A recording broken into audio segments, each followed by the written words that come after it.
Good evening and welcome to ELOSOFUMARTAKES. I'm Bear Duplessis, your host as always, live from the Casa Cueva studios of Euless, Texas. This is our 45th take, a fantastic affair on hand, at least more fantastic than what's going on Sunday Night Football right now, as the Chicago Bears are taking it to my Packers. But I digress really quickly, but I wanted to show the world that I am still always a fan, but I will still always deliver what I'm going to say, and that is deliver a fantastic take tonight, our 45th take. I am welcoming in a guy that I got to know at the IPCPR trade show this past year. Just a fantastic individual, great insight, lots of intrigue. So let's get right to him. So tonight we are welcoming in Mr. Richie Otero, Richie Wright himself, national sales brand manager for PDR Cigars. Richie, how you doing tonight? Very, very well. I'm more excited to be talking to you right now. Yeah, those Packers, man. The fuck? The fuck? I said Khalil Mack was going to be a problem, man, but no one believed me. Like none of my fellow Packer fans were believing me. They're like, what's one guy going to do? I'm like, it's Khalil Mack, guys. He's going to do something. I hate being right all the time. It's terrible.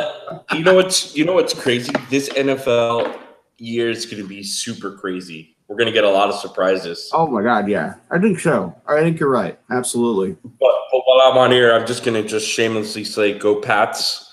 And as the World Series is getting closer, I'm just going to say, go Red Sox. Go Red Sox, yes sir. I'm with you on that one for sure, Yeah, they're getting the Astros are sticking it to us this weekend, but you know what? It's about peaks and valleys.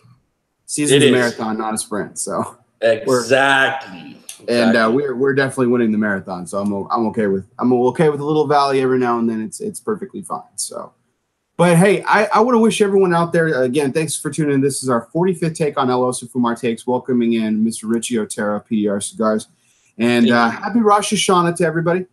I don't know if that's the actual greeting that you say. Shana Tova to everybody. Shana Tova. Okay, Shana Tova. It's Rosh Hashanah, the beginning of Rosh Hashanah. To all our fans that partake in the Jewish faith, we don't discriminate here on ELOSOFUMARTAKES. So, Shana Tova to everybody. And the reason why this is actually relevant to the story, so every once in a while, I get really funny pre-show exchanges with these wonderful people that I bring onto the show, and Richie, of course, is no different. So Richie's like, yeah, Bear, I'd love to be on your show. What days were you thinking? And so I throw out today's date. And he's like, ooh, Bear, that's Rosh Hashanah, right? And I was like, no, I'm not Jewish. I wasn't aware. And Richie's like, yeah, see, that's kind of a problem because of my faith and everything. Since I'm not Jewish, it's not going to be a problem coming onto your show. Richie, you totally had me hook, line, and sinker, man. I was like, my heart was like, oh, no problem. We'll find another day. Sorry, I didn't know you were Jewish. Like, I didn't mean to offend you. I was like 1,000 different directions my mind was going, but you had me hook, line, and sinker, man. I was totally bought in. Not gonna lie. It's all good. It's like I was saying to you earlier, I just know all the holidays because of my godfather. God bless him. I know little bit of the Jewish religion. No, Catholic. I'm diehard Catholic. So, but your middle name, you're actually named after your godfather, correct? Yes, Emil. I am named after my godfather. What a great guy. Actually, a cigar smoker as well. I used to watch him and my grandmother smoke stogies. That's awesome. Yeah. It was a really funny story. So you also put out, of course, again, just keeping with the fun and the good times. This morning you promote the show and you're like, hey, check out the show tonight. We're going to be talking about Erik Estrada, Cold Fusion. I wanted to talk about funny shit, but really serious stuff. I think some of us take ourselves too serious in this business. It's time to have some fun. Erik Estrada, man, who doesn't fucking love chips? I grew up watching Chips. I wanted to be a motorcycle. I wanted to be a motorcycle cop, man. I just don't have the hair. I'm sure if we Google Erik Estrada, he still has that fabulous Latin hair. Like one way or another, he probably still has it. You know, it's. I think it's kind of a given at this point. He's got it. I mean, he was a stud. So, and cold fusion aside, well, we could probably go on for hours on that. I really want to get to the most important stuff, which is Twinkies. I mean, Twinkies. I think we have cold fusion. I mean, people don't know. I mean, I have a doctorate in cold fusion stuff. You know, I went to the school of some school in some really high-end place. You know, you guys don't know about that. That's something you need to the place where the place where they do fusion. Yeah, you look that up on my Wikipedia. That was written by my 13-year-old sister, who's now 25. You're welcome. I gotta tell you, man,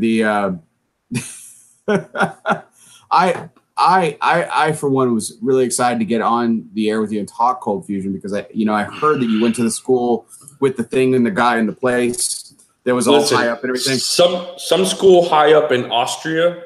My parents paid a lot of money. Studies are done. Yeah, absolutely. It's in Austria. You look at the movies, and then my mom sold 2 of my brothers to the black market to send me to that school because it was super expensive. I don't know where they are, but I love them both. No, seriously, I want to shout out my brothers. They're cool guys. Eric is somewhere in Sarasota, my little brother in Arizona. Shout out to my mom for not selling us siblings.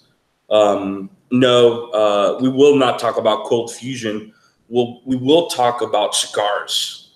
Yes, absolutely. So you're actually coming up. So we're 1 week into September, actually, but we're 1 month away, basically, from your 1-year anniversary of PDR Cigars. You've been with PDR for a year as their national sales manager. Now, tell us a little bit about how that process has gone for you so far. What's the last 12 months been like? I'm sure it's been a whirlwind. So, when my departing of my good friends, still shout out to the guys at Caldwell. When I left Caldwell, I went into PDR. First of all, I actually was taking a week off. I said I needed to recharge my batteries. Building a brand as amazing like Caldwell in Florida, I just never had a real break. So I took a break. I was recently single and I needed to take a break. I was so latched into this business that I forgot myself. I needed to take a break. So I initially said I'm going to take like a month break. But talking to very, very, very, very close friends of mine, I mean, Juan Lopez from Gurkha, who's like my big brother, made a call to Abe Flores. And I've known of Abe Flores and PDR since I was a retailer. Me, my brother, my dad had a shop. Then I ran another shop, a very successful shop in Miami. At the time, it was very successful. And I said, all right, cool. I took a call. Me and Abe instantly clicked. We were very upfront with each other. I feel that a lot of people in this business are not. We both told each other what we like and what we don't like in people that work together. We had a mutual understanding, and then we got to know each other. I started off just as Florida rep, and I mean, we instantly became friends. And he took me out to DR immediately. Visited our factory. Our factory is probably.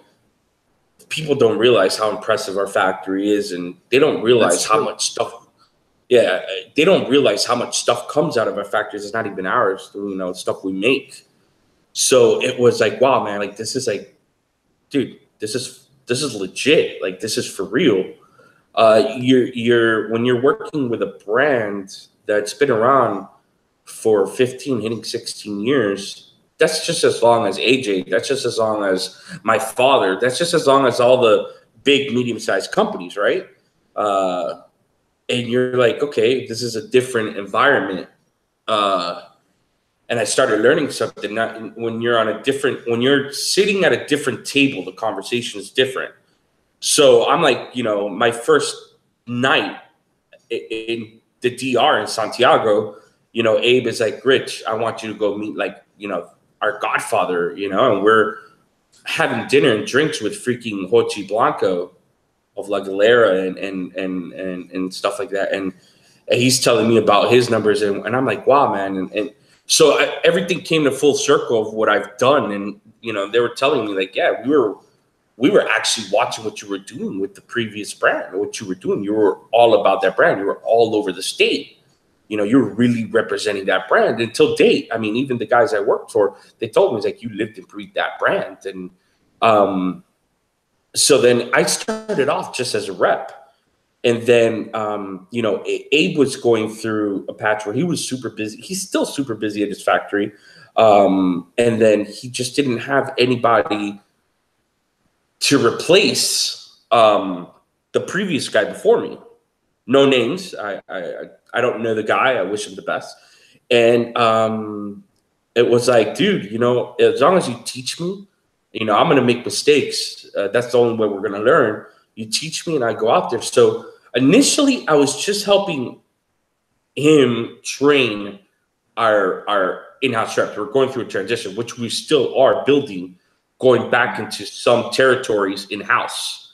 The brokers that we have now are amazing. You know, shout out to Jeremy, shout out to Scott, shout out to John in Hawaii. Like, we have really solid guys right now to play. But yeah, Scott does my territory, so yeah.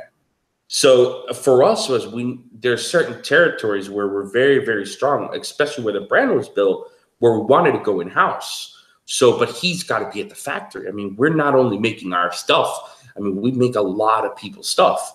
So it was like, Rich, I need your help because I'm in Miami. You know, it's easy for me to be in the office. It's easy for me to go. So it was just natural. And it was like, dude, you know, and the thing was, is the confidence he had in me would be like, dude, you got this. You know what you're doing. And I still, even to date, kind of doubt myself sometimes. It's like, because, you know, it's my first go at it, you know, and he's always there. Like, no, dude, you're making the right decisions. So it was a little bit of that. It was a little bit of, dude, my biggest thing, our biggest thing as he being my leader and my boss and me being his second hand, was I told him, I said, the biggest problem PDR as a brand had, PDR and the Flores and Rodriguez series has, is that there was no true identity. You know, I was like, dude, I know that these are like very homage looking stuff, but it doesn't have an identity. It doesn't have what you are. It doesn't have what the brand is. I mean, we're 15 years old. You know, we're just as old as some of the powerhouses right now. We're Powerhouse Factory. So in our conversations as friends, it's like, dude, you have to give your brand the respect it deserves because you are a real brand. And the biggest thing was, you know, we get a lot of, listen, everybody gets a lot of BS about what's on catalog and what's online and what's this and what's that. You know, a lot of the stuff you see online are old stuff, like really old stuff.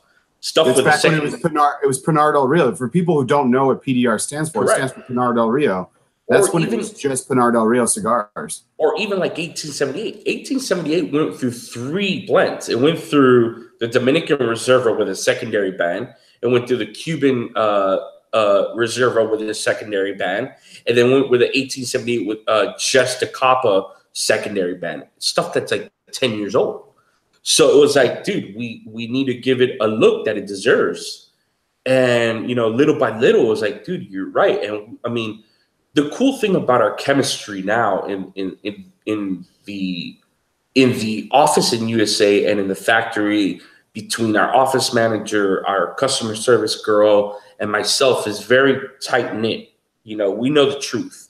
You know, while a lot of these guys that are like, oh, numbers, we know what real numbers are, right? So we're happy that organically we're doing it the way it should be. And right now, this year, our main focus was like, we didn't advertise this whole year. We've always advertised. You know, last year, November, me and Abe looked at each other like, we're not advertising. We didn't advertise. It wasn't that we didn't choose to. We just chose to take those finances and focus on going back to grassroots for the company and being able to build a stronger foundation for PDR USA to move on to go back to where we should be or where we're at now. And that was the process. And you know, it's funny because I'm sitting in the office. Did that net a positive result? Did it? Oh, absolutely. Was it successful? Absolutely. Everything we've been doing quietly has really got people looking at us again. One of my things about being grassroots is going back out and having a manager or a figure go out to our retailers and reaching out. You know, even before we made the announcement in, I think it was like end of May, June, I was already out on the road. I mean, visiting accounts, and luckily a lot of these accounts is like we follow each other. You know, they follow me on Facebook or Instagram, and it's been on top of it. It's been super humbling because I walk into a shop and they're like, "Oh, you're Richie, right?" And I'm like, "Oh my God, I don't know you. Hey, how are you? How you doing?" So it was really, and we're still at it, man. I leave again next week. It's really just going back to grassroots of what the salesman or the rep or the manager supposed to do, and be out there, really just be out there and listening to some of the complaints. Like, you know, we haven't seen a rep in a while. We haven't seen this broker in a while. And that's really where we're at. And the one thing I've never heard that this product was bad. I just heard that it was out of sight, out of mind. So you take it as for what it is. The brand wasn't represented right. So that's why in certain regions we decided to go in-house. Okay. So is that like, if you're gonna have a problem in sales, you kind of had it, right? If you got to choose between having poor product or poor representation, you're gonna take poor representation because you can always fix that. You could always fix that. If you have bad product or a product that just people didn't, there's not a bad product. Let's stop that. There isn't a bad product. It's just product that people don't like. Sure. So if you have a product that people don't like, you have a bigger mission, my friend. You need to go back to the drawing board. So ours was just that there was a pause, there was a void, you know, and that's where we're at. And then it's just been a crazy ride. I mean, I've been learning a lot too. You know, every time I'm down at the DR, if it's not with, you know, me and Abe visiting guys like Ernesto Carrillo or just the guys that are part of like Pro Cigars. First of all, shout out to everybody part of Pro Cigars. You know, those guys that are like guys that I like, you know, and even Abe, you know, guys that I used to look up to being a retailer. I'm like, oh shit, I'm in the big boy table, you know, and you learn a lot and you absorb that being a young guy. So absorbing that and then and really looking at the back end of the business, you know, and the most important. Real quick, if I could ask that question, just because that really intrigues me. Like you said, you've met with a lot of other people, but what has been one of the best lessons that Abe has taught you? Like if you could pinpoint it to one, I know you've learned a lot. Like you said, you've absorbed everything. You've been a sponge. But with Abe, the one thing I've learned with Abe was he told me, you know, when I first started, I was doubting myself a lot. You know, because you leave from building a company, like building as much as you can. You know, I didn't do amazing things. I did the best to my ability with my last brand. And I always thought that my numbers were bad. I always thought something was bad. But what I learned from Abe was never to change, to stay who I am. He always told me, he's like, dude, people like you. There's a reason why when you walk to a shop, people like you. And I actually also with Abe, I learned to have more patience. I used to be a guy that would just get hot-headed quickly. I learned a lot with Abe on that, to be a lot more patient and not to be so hot-headed. Now, like back then, I would get mad easily. Now, for me, it's like, all right, I'll listen, and stay cool, and then analyze the situation. And then if there is a debate about it, then I'll politely say it. So the couple things I have learned with Abe on that level is just never change who I am and to be a little more patient. Now on the tobacco side, oh man, being in that factory, the stuff that I've learned, it's insane. Fill a book already in a year. Dude. And that's what I've always really liked about Abe is the fact that, he's a really dynamic individual. I've followed him for a number of years now. He's a musician. He's a true Renaissance man. There's a lot of interesting things about his background. He's fantastic. He's very soft-spoken. He's not very gregarious. That's the thing, right? That's the thing. So a lot of people think he's a fucking dick, right? But he's not a dick until he blows up. He's a guy that gives people opportunities, give you the opportunity, feed you the opportunity, tell you, hey, before he blows up. But he's actually the really nicest guy in the world. I mean, listen, when he tells me, hey, I'm coming in from the DR, I'm like, cool. So we get to work and fucking hang out afterwards. Literally what it is. Where it's not like, oh, my boss is coming in. Oh, no, it's like he's really a genuinely nice guy. And he's giving as hell. Like, he'll give you what you need to be happy. As long as the two things, and the one thing I even tell my reps, is like the one code we live by, don't lie to us. So he's one of the nicest guys in the world. And he's done a lot with this company, and just like you said, in a short but a long amount of time. 15 years is when it's that time frame where it's like, gosh, you've been around. He has a well-established brand, but at the same time, I mean, 15 years in the grand scheme of the cigar business is still pretty short. Still pretty small, but he's done so much with it. And what we were going to talk about tonight was the fact that I'm smoking PDR Capa Maduro. I'm representing tonight, but apparently I'm representing out of date material, because as people can see here on your shirt, you've got the new brand, and this is Abe's. I would say major, at least second major rebranding, as we talked about earlier. It was Pinar del Rio. I mean, all spelled out, everything. Pinar del Rio Cigars. Then he went to PDR. He shortened it up. Brought in the star, which has become kind of iconic and everything. I know you're going to talk about that here in a second. And just shortened it up, made it look really, really, really sharp and succinct. Not a mouthful. PDR is a lot easier to say than Pinar del Rio. Right. I always liked the name, but whatever. I'm not Abe, so. But it was really interesting. Now it's got a second major rebranding on everything. What's that been like to be a part of that process? The cool thing was, even we were talking about it this weekend. I just left Abe at the airport yesterday. I was actually pushing for it. I was like, dude, we need to give, even like our core line, 1878, you have 4 amazing blends there. And it's like, we need to give 1878 a facelift. We need to give the brand a facelift, because, you look at the design aspect of cigar rings,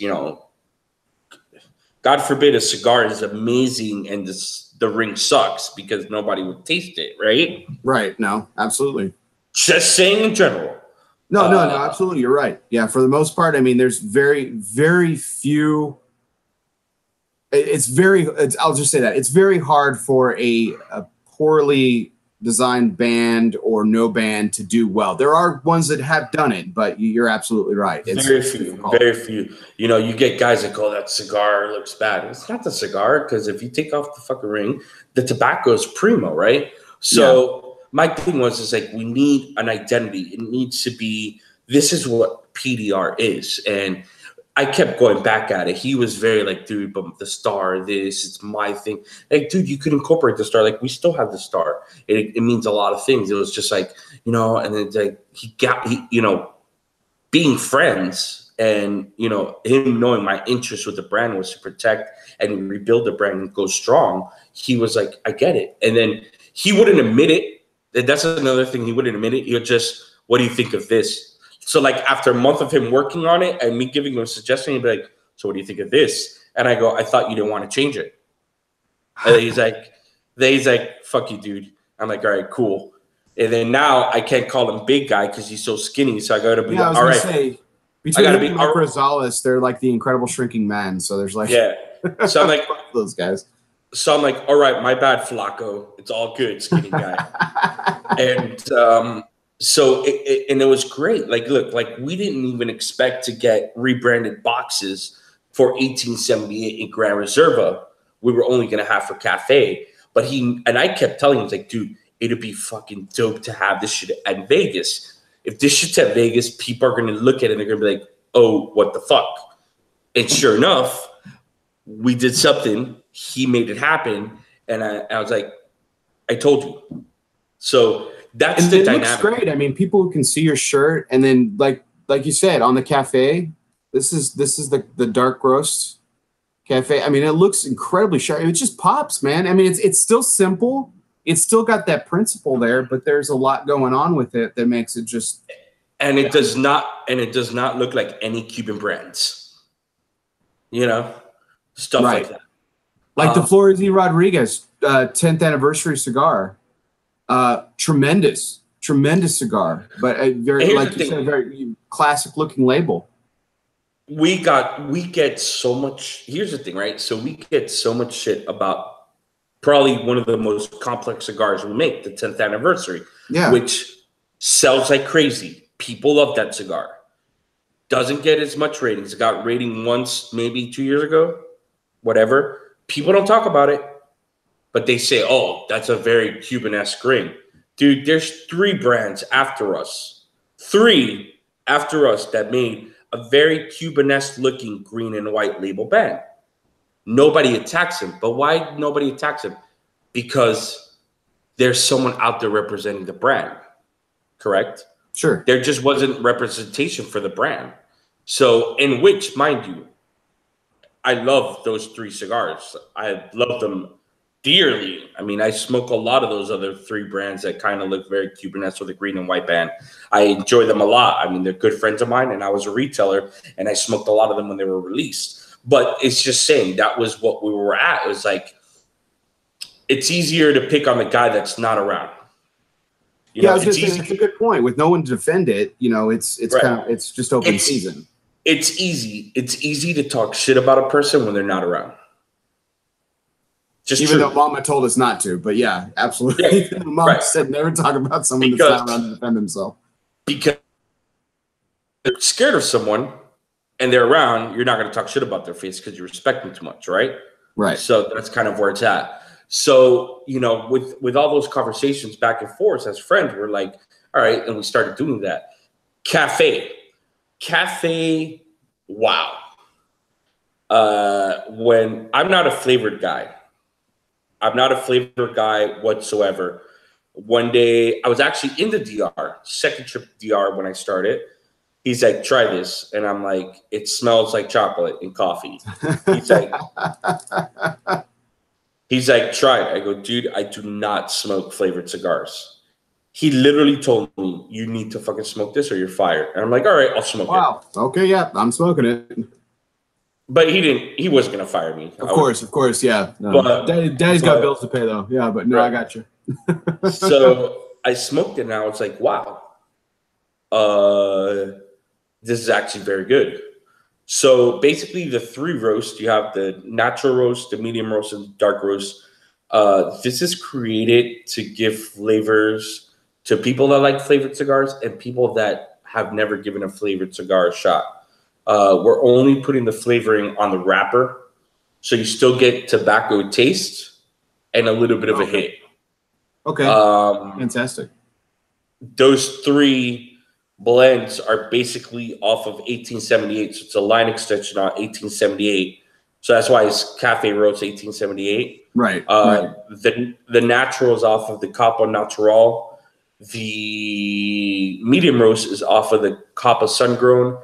And the dark roast is off of the Capa Maduro. What I'm smoking right now. So it's a take of that. Okay. Right. We didn't find a need to make one off of the Skura because the Skura is just basically a Maduro sun-grown. So we're like, you know, we'll just go with the Braziliana Piraca Maduro. Interesting is we wanted to stay with a Corona Robusto, but we saw there was a demand for the flavored scene on Toros. A lot of guys do Toros, like the monsters are flavored to make Toros. And so we made a Toro size, and we made it at the same price point of 1878.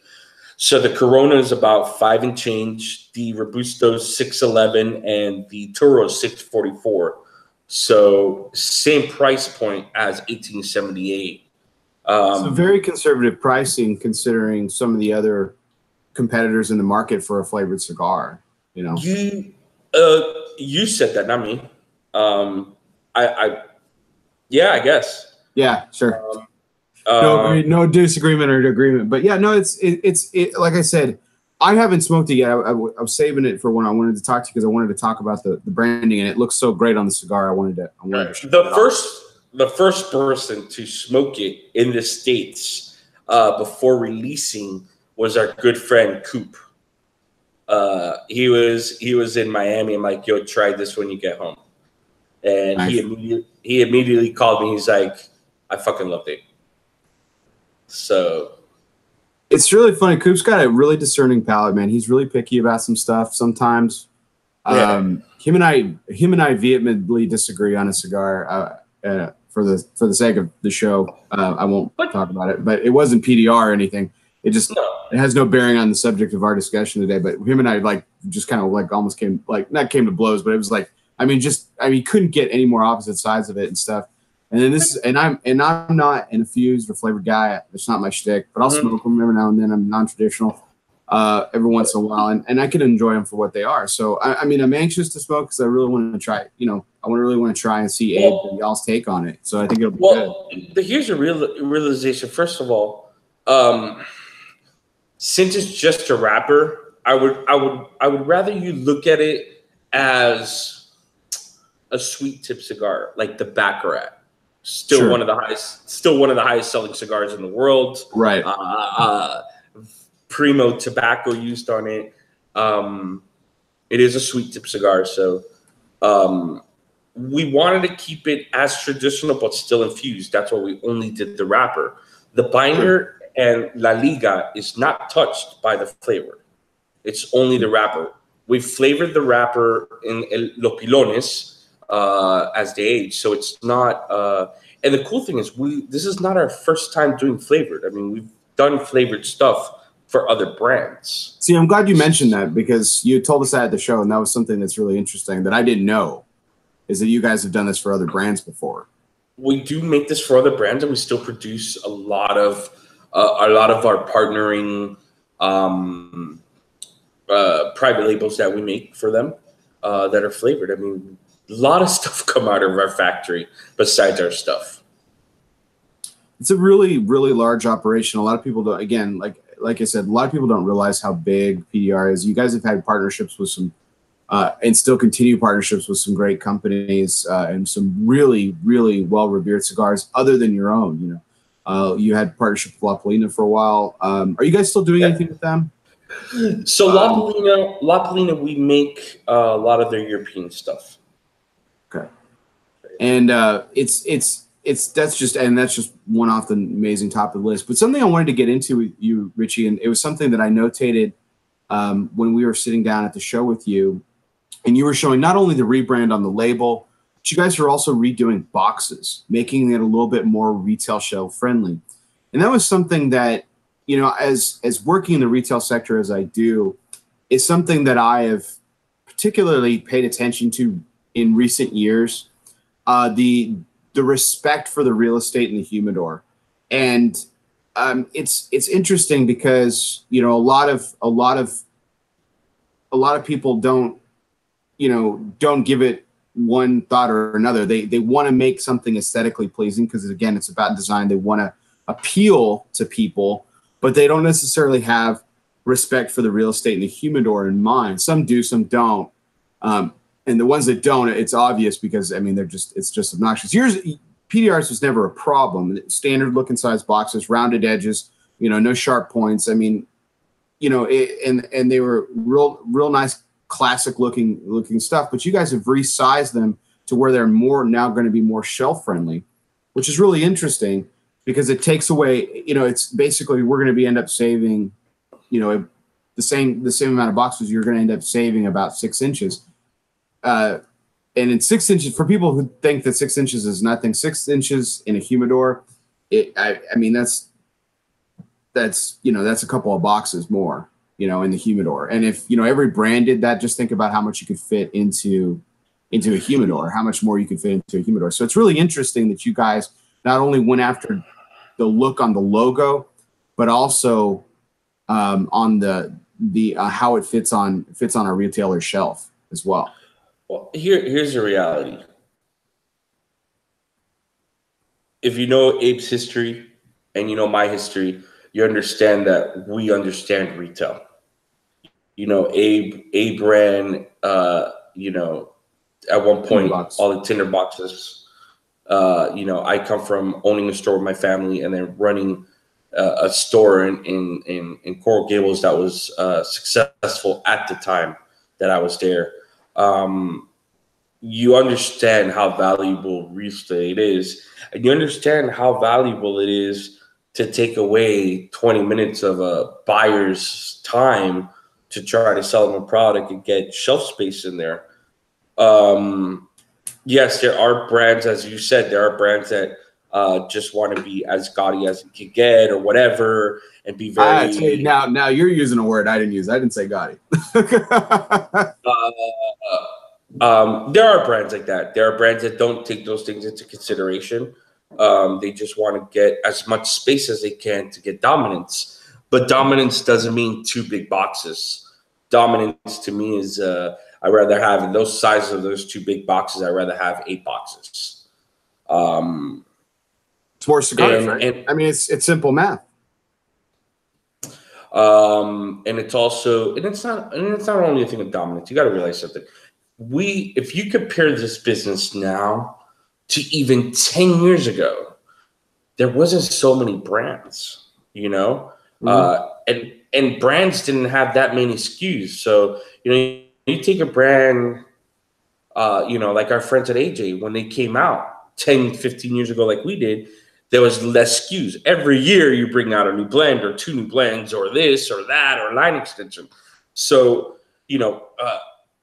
for brands like us, I mean, again, the guys that are at the 15, 16 years marks, we have a lot of SKUs,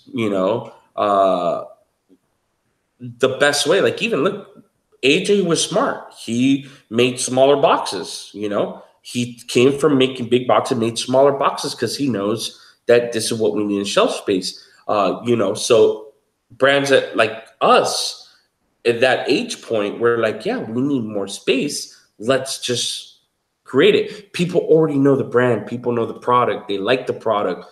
Yes, you could give it a revamped look, but make it accessible for the store owners and the clerks.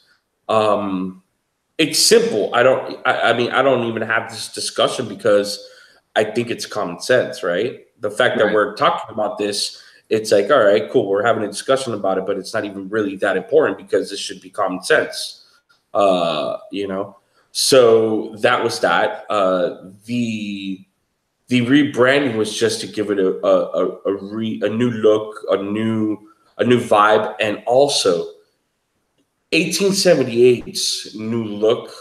Even though they're newer boxes, they're prettier, little more. It looks like a 15-year-old brand, right? It looks like a brand that's been out for a while compared to the color-coded shit we were doing, right? But it's also to separate what's getting massive deals by guys we don't authorize discount at 40%. Even that, those blends are very different from what you'll get online because they have a closed foot. Right. So even that, like if you look at your cafe with a closed foot, all of 1878 will come out with a closed foot.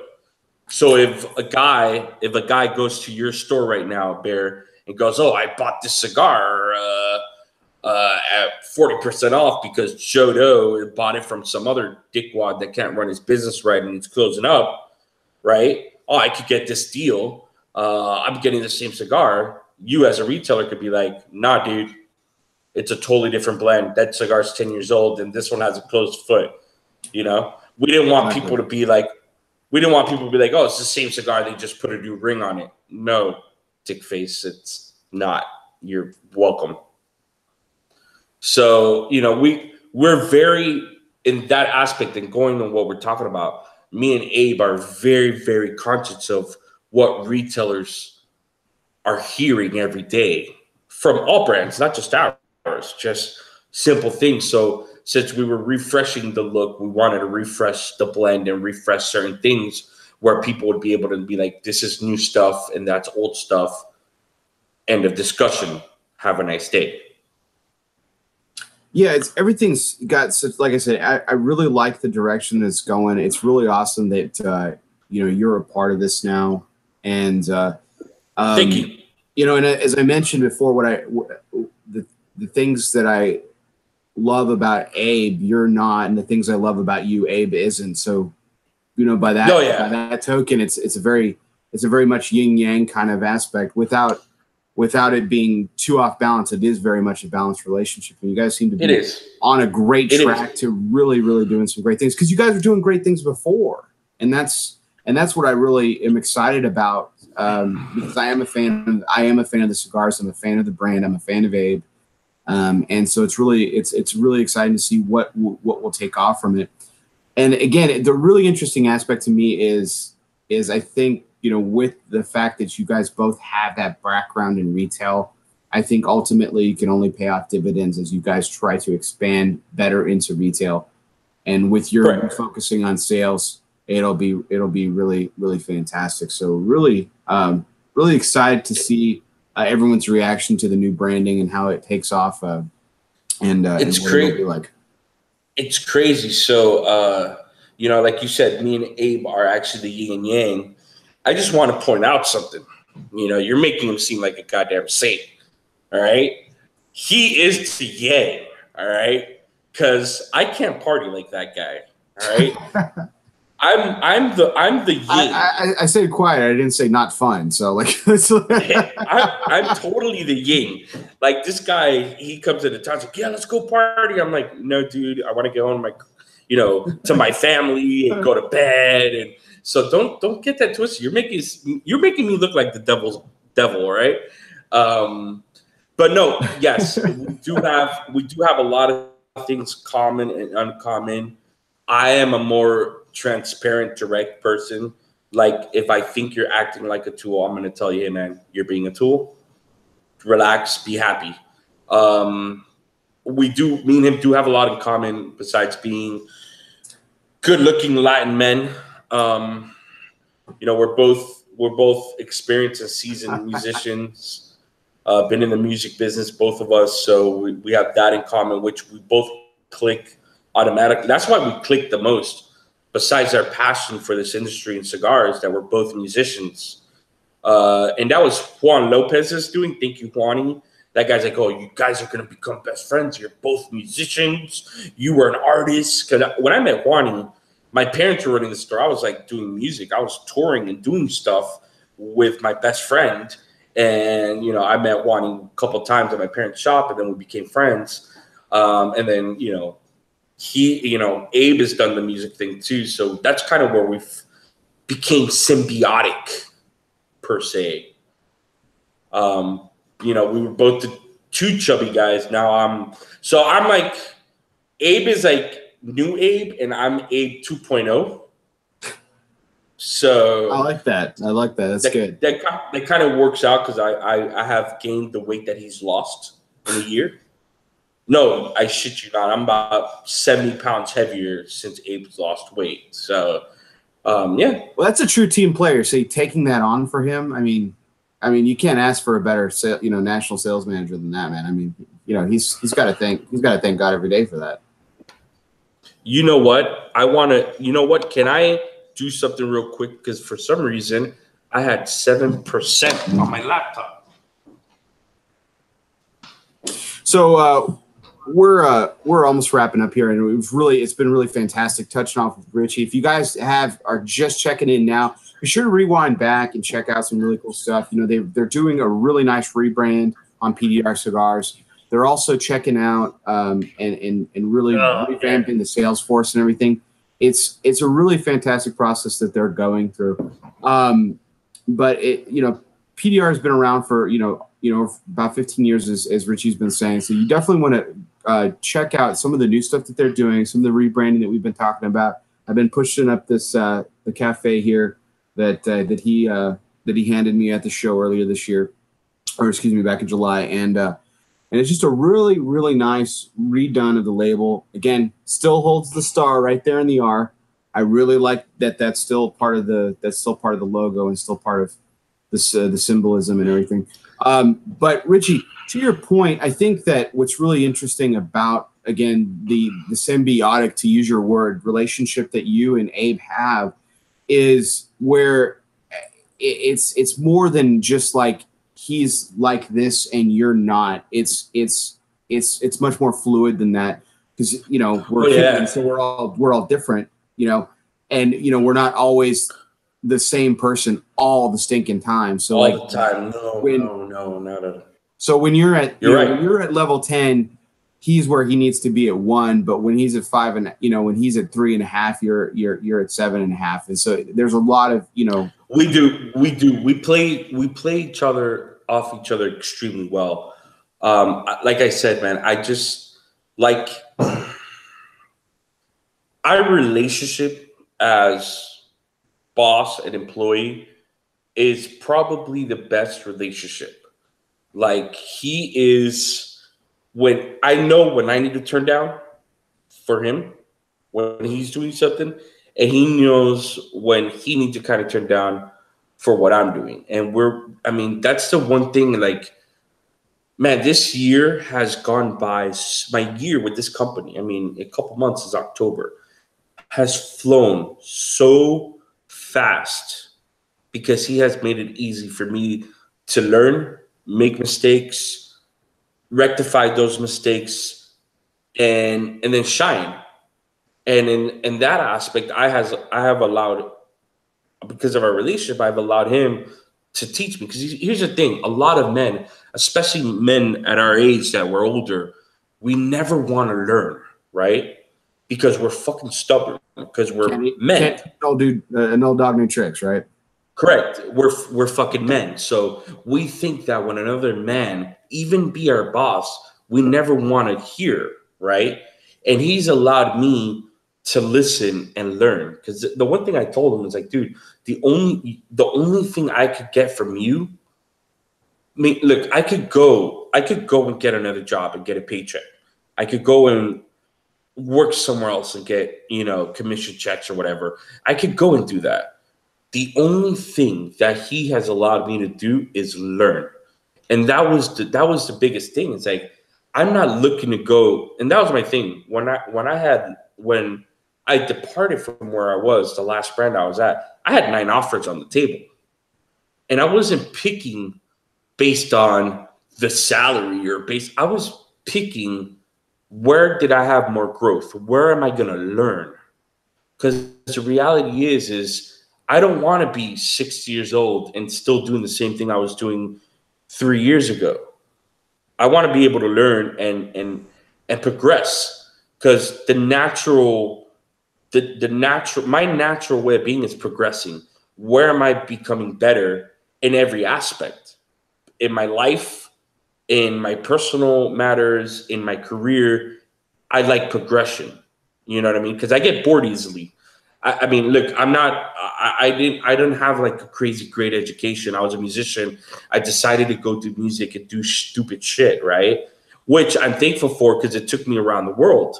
What I'm saying is that I need progression. Like, I need something to move up and keep moving. And he saw something in me that allowed me to learn from him. So, dude, right. It's like my conversation with him when we're like at business hours is like, he's like, you should have done it this way. You did good, but this is the way you should have done it. So I'm like, I'm learning from him. And that's the cool thing, because if any of us in this business say, oh, I knew this when I started, you're a fucking piece of shit liar. You didn't. You had to learn. You had to take some hits. You had to take some blows to learn what not to do. And what you did, do it better. And that's exactly what I was looking for. I wasn't bored. You know, I was just doing so much for certain things, but I wasn't getting like the output of it. Where in this situation, I'm getting the output. I'm learning. I'm not bored. I'm really, really learning. And I mean, dude, what he's allowed me to do, obviously, I'm not just doing it. I'm like, hey, boss, what do you think of this? Let's do this. We're always brainstorming together. And, you know, it even gets to a point where I'll call him and he's super busy at the factory. He's like, dude, it's your show. Go for it. I know I have faith in what you're doing. And it allows people to learn. And I think that's proper management. You know, and even with the reps that we have now, like we have a great team. You know, we're teaching them, you know, and, you know, sometimes I see myself, sometimes I'm very rough. I'm like, listen, but I'm being transparent. I'm not lying to you. I'm telling you, hey, this is what you need to be doing. This is how you should do it. So when the day of tomorrow, you don't tell me, hey, dude, you didn't tell me this. No, I did. You just didn't want to hear. So it's kind of like that. Like we run this. So we are a big factory, but we run it like a family. Like, let me teach you. Yeah, lessons learned just kind of trickle down. You know, it's correct. You know, yeah, exactly. I think that's obviously going to prove fruitful for you, because I think if you're, and this is coming from personal experience too. I've worked for, you know, all different types of people, and some of the best working opportunities that I've had is where I was able to grow and to learn as much as possible. And because I'm like you, Richie, I think, you know, progression is where it's all, and that's what I love that's why I love this business so much, is I'm constantly learning from people. And it's not just, I don't have to talk to someone. And don't get me wrong, I mean, wealth of knowledge. You know, I had a conversation with Henke Kellner once. I mean, that's up there. But I mean, I can learn something from my customer who's coming into my shop for the very first time, never smoked a cigar. I can learn from that wide of a gamut of people, and that's what I love about this business. Having a conversation with Henke Kellner is having a conversation with Henke Kellner. You can't beat that. That guy is a world of goddamn fucking knowledge. I bump into him on personal matters. I bump into him in the DR, and I just love that guy. Henke and his son. Wow. Klaus, yeah, fantastic guy. Henke Kellner Jr. as well. But great family. But Klaus, what a stand-up guy. Absolutely. I've had him on the show. And I actually watched. Very classy. I mean, and that's the thing.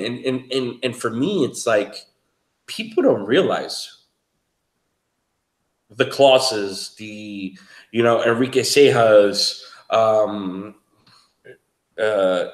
Tony, a lot of the younger guys. We are actually that new generation of this industry. Mm-hmm. You know what I mean?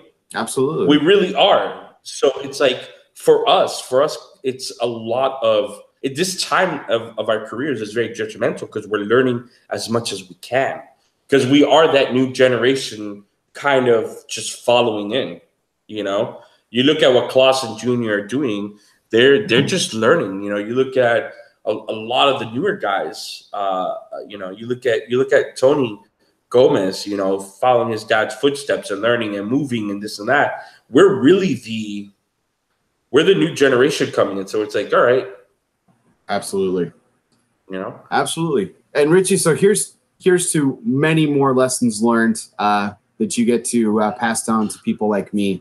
Because we're really, really looking forward to it, to see what is on next, not just for the cigars coming down the pipe, but what is next for PDR as well. And we know that you and Abe will be doing a fantastic job here in the future. So we're really excited about it. That's actually gonna wrap it up. But I will actually end on one last question for you, because you mentioned it in promoting the show, which I greatly appreciate. So I got to ask you, are Twinkies your favorite Hostess dessert? No, they're not. Zingers. Zingers. It's exact same thing. Right? Exact same thing as a Twinkie, just a different shape. And I like going against the grain. True to form against the grain. Well, we really appreciate it. Everyone who tuned in, all your likes, shares, and comments are always appreciated. This has been a fantastic take. This was our 45th take. Mr. Richie Otero, National Sales Manager for PDR Cigars, was our guest. I was live from the Casa Cuevas studios of Euless, Texas. It was my absolute pleasure to host you for this particular take. Hopefully you got a lot out of it. We're really excited to see what comes from Richie and Abe and everyone at PDR. It's going to be a fantastic journey to watch along the way. It's been great so far. It only got great things to come. So we really appreciate you. Richie, thank you so much. We hope you have a wonderful, wonderful week. For everyone else out there, again, thanks for tuning in. Thanks for everything. We really, really appreciate it. Stay tuned for upcoming schedule. Check out our upcoming schedule on our Facebook page. Be sure to like our Facebook page if you haven't. Also, subscribe on YouTube if you get the chance. So thank you, everyone, tonight. I appreciate it. For everyone, I'm Bear Duplessis, and we'll see you next time. Thank you.